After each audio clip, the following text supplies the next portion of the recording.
कराची गर्म और मरतूब मौसम की लपेट में है। इतवार को ज़्यादा से ज़्यादा दर्जा हरारत 40.6 डिग्री सेंटीग्रेड रिकॉर्ड किया गया। आइंदा 3 रोज़ के दौरान पारा 40 डिग्री सेंटीग्रेड को छू सकता है। महकमा मौसमियात के मुताबिक कराची में बलोचिस्तान की गर्म हवाएं चलती रहीं। पारा 40.6 डिग्री सेंटीग्रेड को छू गया। दर्जा हरारत को महसूस करने की शिद्दत मुख्तलिफ इलाकों में 50 और कहीं 52 डिग्री सेंटीग्रेड तक रही।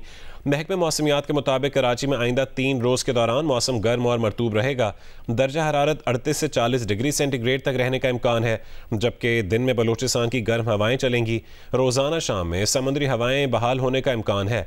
महकमे मौसमियात के मुताबिक 3 रोज़ बाद दर्जा हरारत में कुछ कमी का इम्कान है।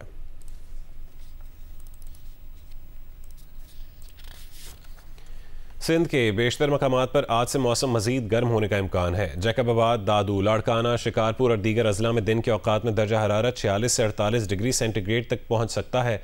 जाम शोरो, थर पारकर, दादू, उमरकोट में आंधी गरज चमक के साथ हल्की बारिश का भी इम्कान है।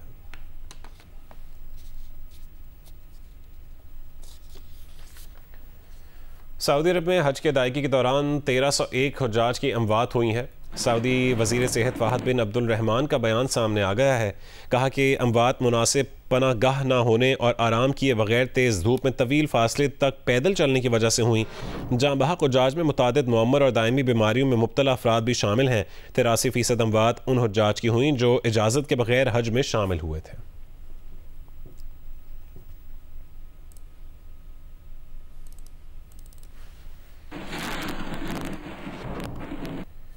कौमी असम्बली में वज़ीर दफ़ा ख्वाजा आसिफ के खिताब के दौरान अपोजिशन ने ऑपरेशन अज़्म इस्तेहकाम के खिलाफ एहतजाज किया। ऑपरेशन नामंजूर के नारे लगाए। ख्वाजा आसिफ ने कहा, ये कल भी 9 मई वाले थे, आज भी 9 मई वाले हैं।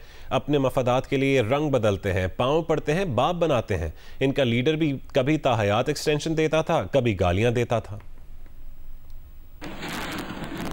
ये आज भी 9 मई वाले हैं, कल भी 9 मई वाले हैं, आने वाले कल भी जो है वो भी 9 मई वाले हैं। इनका मौक़िफ़ नहीं बदला। मफादात के तहफ़्फ़ुज़ के लिए पैंतरे बदलते हैं, रंग बदलते हैं, तरले करते हैं, पाँव पड़ते हैं, बाप बनाते हैं। ये अपनी असलियत, अपना असली चेहरा दिखा रहे हैं। जो इनकी औकात है ये वो दिखा रहे हैं। वो जो लीडर जो था, जो लीडर इस वक्त अंदर है, वो भी रोजाना पैंतरे बदलता था। कभी पूरी एक्सटेंशन, पूरी उम्र की एक्सटेंशन देता था बाजवे को, कभी उसको गालियां देता था, कभी उसके पाँव पड़ जाता था। Welcome back. आसिफा भुट्टो जरदारी ने वफाकी बजट को मुस्तरद कर दिया। कौमी असम्बली में अपने खिताब में कहा है कि किसानों, मजदूरों और गरीबों के लिए इस बजट में कुछ नहीं है। क्या पाकिस्तान के लोग इस अवाम दुश्मन बजट के मुस्तहक हैं? इस वक्त मुल्क में तारीख की सबसे ज़्यादा महंगाई और बेरोज़गारी है। हमें आम आदमी के रिलीफ के लिए आगे बढ़ना होगा, तकसीम की सियासत को मुस्तरद करना होगा। As this year the government presents its budget at a time when the country is facing unprecedented unemployment, inflation, poverty, climate change and other catastrophes. I ask you, Mr. Speaker, the budget is sitting before you. Do you think that these objectives have been raised in this budget? Do you think this is the budget that the people of Pakistan deserve? The people of Pakistan deserve better, Mr. Speaker, and we must work together to do better for our citizens. Tehreek Insaf ने पार्लियामान की मंजूरी के बगैर operation अज़्म इस्तेहकाम ना करने का मुतालबा कर दिया। ऑपरेशन पर बात करने का मौका न मिलने पर वॉकआउट के बाद गुफ्तगू में बैरिस्टर गौहर ने कहा कि पार्लियामान की मंजूरी के बगैर कोई ऑपरेशन ना किया जाए। असद कैसर ने कहा कि इतना बड़ा फैसला करते हुए पार्लियामेंट को खातिर में नहीं लाया गया। ऑपरेशंस बहुत हो गए। बताया जाए कि आज तक कौन सा ऑपरेशन कामयाब हुआ है। हमारा मुतालिबा यही है कि कोई भी ऑपरेशन हो वो पार्लियामान को एतमाद में लिए बगैर किसी सूरत शुरू ना हो और इस पार्लियामान को एतमाद में लिया जाए। ये पॉइंट आउट हम करना चाह रहे थे, जिस पे हमें टाइम नहीं दिया गया और हमने एहतजाजन इस पार्लियामान से वॉकआउट कर लिया। ये इस वक्त इजलास जारी है, आप इतना बड़ा फैसला कर रहे हैं तो आप इस पार्लियामेंट को खातिर में भी नहीं लाते, तो फिर ये पार्लियामेंट है किस लिए? आपका डिफेंस मिनिस्टर बैठा रहता है, अपनी दुख सुनाता रहता है। ये इतना बड़ा फैसला हो रहा है, पता नहीं क्या हो रहा है। क्या हमारा सूबे में हुकूमत है, ठीक है, हमारा चीफ मिनिस्टर उधर बैठा था, मैंने कल चीफ मिनिस्टर से बात भी की, लेकिन हमारी इतनी चीज जो हमारे मुतालिका MNAs हैं, जो हमारे यहाँ पूरी एक बहुत बड़ी अपोजिशन पार्टी है, अपोजिशन लीडर है, उनके साथ कोई मशावरत नहीं होती, कोई पता नहीं है कि क्या कर रहे हैं। देखो, ऑपरेशन बहुत हो गए हैं। मैं सिर्फ ये पूछना चाहता हूं कि आज तक कौन सा ऑपरेशन कामयाब हुआ है, उसके नतीजे क्या निकले हैं। हम अमन चाहते हैं मगर जुल्म के खिलाफ। वफाकी वज़ीर इत्तलात अता तारर ने कहा है कि तालिबान को पाकिस्तान लाने वाले ऑपरेशन की मुखालफत कर रहे हैं। हफ्ते को अज़्म इस्तेहकाम ऑपरेशन की मंजूरी दी गई, मामला काबीना में भी आएगा। कौमी असम्बली में खिताब करते हुए उन्होंने कहा है कि ऑपोजिशन शैडो बजट लाए तो हम तजावीज़ पर बात करने को तैयार हैं। और ये जो दहशतगर्दी की लहर है, कल अज़्म इस्तेहकाम की मंजूरी हुई, काबीना में भी आएगा, इस हाउस में भी आएगा, मगर इसकी जरूरत क्यों पड़ी? शेम लगाएं, क्योंकि ये वो लोग हैं जो तालिबान को वापस लेके आए, सवात में बसाया। KPK के साउथ के डिस्ट्रिक्ट आज जाने के काबिल नहीं है, नो गो एरियाज हैं। बड़े बड़े तजर्बेकार लोग बैठे, अली मोहम्मद खान साहब बैठते हैं, इस रिवायात को जानते हैं इस हाउस की। आज भी शैडो बजट लेके आए, आज भी हमारी इस्लाह करें, हम बैठने को तैयार हैं, हम बात करने को तैयार हैं। आपकी अच्छी तजावीज होंगी, इस फ्रेमवर्क के अंदर रहते हुए इस बजट को इंप्रूव करने को तैयार हैं। असद कैसर की मौलाना फजलुर रहमान से मुलाकात हुई, सियासी सूरत हाल पर गुफ्तगू की गई। दोनों जमातों में कौमी असम्बली में भरपूर अपोजिशन का किरदार अदा करने पर इत्तफाक हुआ। दोनों रहनुमाओं ने बजट को IMF बजट और अवाम दुश्मन बजट करार देकर मुस्तरद कर दिया। PTI रहनुमा असद कैसर ने इस्लामाबाद में मौलाना फजलुर रहमान से मुलाकात की है। मुलाकात में दोनों रहनुमाओं ने खैबर पख्तूनख्वा में अमन व अमान की सूरत हाल समेत कौमी असम्बली में भरपूर अपोजिशन का किरदार अदा करने पर इत्तफाक किया। इसके अलावा दोनों रहनुमाओं ने बजट को IMF बजट और अवाम दुश्मन बजट करार देकर मुस्तरद कर दिया। अफगानिस्तान के साथ बरादराना ताल्लुकात के क़याम के लिए अपना किरदार अदा करने पर इत्तफाक समेत क्रॉसिंग पॉइंट्स पर इकनॉमिक कॉरिडोर कायम करने का मुतालबा किया। मुलाकात में दोनों जमातों के दरमियान सियासी कमेटी कायम करने पर इत्तफाक किया गया, जबकि कमेटी तहफ़्फ़ुज़ात को दूर करने और सियासी हिकमत अमली के लिए नुकात का तयन करेगी।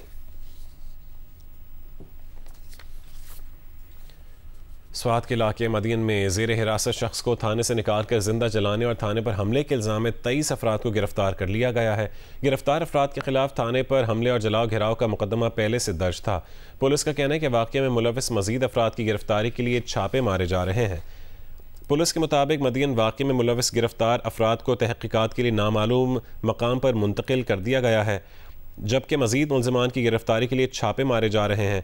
गिरफ्तार अफराद की शनाख्त CCTV कैमरों, सोशल मीडिया पर चलने वाले वीडियोज़ और इंटेलिजेंस मालूमात की बुनियाद पर की जा रही हैं। पुलिस के मुताबिक वाक़ये में मुलविस रूपोश दीगर मुलज़मान की गिरफ्तारी के लिए भी कार्रवाइयाँ जारी हैं। 20 जून को मदीन में लोगों ने तौहीन मज़हब के इल्ज़ाम में एक सयाह को तशद्दुद का निशाना बनाकर जिंदा जला डाला था। मुश्तिल हुजूम ने थाने को भी आग लगाई और तोड़ फोड़ की थी।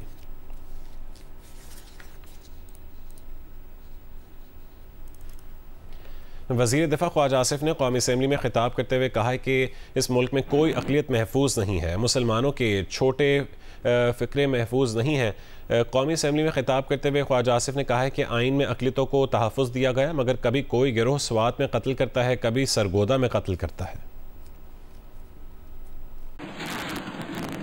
पाकिस्तान में कोई मजहबी अक़लियत इस वक्त महफूज नहीं है। हमारे अंदर, हमारे मुसलमानों के अंदर जो छोटे फिरके हैं वो भी महफूज नहीं है। ये एक शर्म की बात है, एक ऐसी बात है जिसपे पूरी कौम को शर्मसार होना चाहिए, लेकिन इनको ना शर्म आ रही है ना हया आ रही है। ये देखें, ये बात सुने, इस मुल्क में अक़लीतें महफूज हो सके, उनका इस मुल्क में रहने का उतना ही हक है जितना मुसलमानों का हक है। ये मुल्क जो है किसी एक अक्सरियत का नहीं है, ये मुल्क जो है सारे पाकिस्तानियों का है, चाहे वो मुसलमान हो, ईसाई हो, सिख हो या किसी भी मजहबी जो है अक़लियत से उनका ताल्लुक हो। इस मुल्क के अंदर इस वक्त अक़लीतें, ईवान के अंदर इस वक्त अक़लीतों की नुमाइंदगी है। हमारा आइन जो है वो अक़लीतों को तहफ़्फ़ुज़ देता है, लेकिन अमली तौर पे अगर देखा जाए तो यहाँ पे गिरोह जो है वो कभी सवात में कत्ल करते हैं, कभी सरगोदा में कत्ल करते हैं, कभी फैसलाबाद में कत्ल करते हैं। ये कौम के लिए लम्हा फिक्रिया है, शर्म का बायस है। एक ऐसा मसला है जिसके लिए पूरी कौम का इत्तेहाद जरूरी है, मुत्तहिद होना जरूरी है। ये सिलसिला बंद होना चाहिए। मजहब के नाम पे हमारा मजहब इस बात की इजाजत नहीं देता कि हम मजहब के नाम पे ऊपर खून बहाएं, कत्लेआम करें, बेगुनाह अफराद को जो है कत्ल करें। आज तक जो है जो लोग कत्ल हुए हैं उनके मुतल्लिक कोई सबूत नहीं है कि उन्होंने खुदा नखास्ता को ब्लास्फेमी जो है कमिट की थी। लोग जाती झगड़ों पे ब्लास्फेमी का बहाना लगा के लोगों को कत्ल कर रहे हैं।